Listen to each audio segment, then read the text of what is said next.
আসসালামু আলাইকুম। আমি ড্রাগন গাছে আজকে একটি মাচা তৈরি করব যাতে ড্রাগন গাছটি তাড়াতাড়ি বেড়ে ওঠে। এই মাচাতে তাড়াতাড়ি বেড়ে ওঠে।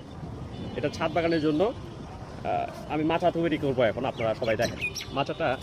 আমি প্রথমে 3টি বাঁশ নিয়েছি, বাতি বলে আমাদের এদিকের ভাষায়, বগুড়ার ভাষায় বাতি বলে। আমি 3টি বাতি নিয়েছি। 3টি বাতি আমি সুন্দর করে গেড়ে দিয়েছি। তারপর আমি এইরকম ছোট ছোট আর কি বাঁশ বাতিগুলো দিয়েছি। এগুলো বাতি আমি এখানে দেখেন কিভাবে দেই।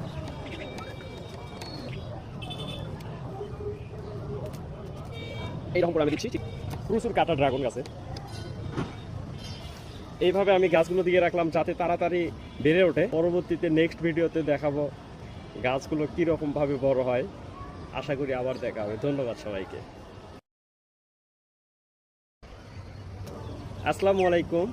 আমি ড্রাগন গাছে আজকে একটি মাচা তৈরি করব যাতে ড্রাগন গাছটি তাড়াতাড়ি বেড়ে ওঠে। এই মাচাতে তাড়াতাড়ি বেড়ে ওঠে। এটা ছাদ বাগানের জন্য আমি মাচা তৈরি করব। এখন আপনারা সবাই দেখেন মাচাটা। আমি প্রথমে 3টি বাঁশ নিয়েছি, বাতি বলে আমাদের এদিকের ভাষায়, বগুড়ার ভাষায় বাতি বলে। আমি 3টি বাতি নিয়েছি। 3টি বাতি আমি সুন্দর করে গেড়ে দিয়েছি। তারপর আমি এইরকম ছোট ছোট আর কি বাঁশ বাতিগুলো দিয়েছি। এগুলো বাতি আমি এখানে দেখেন কিভাবে দেই।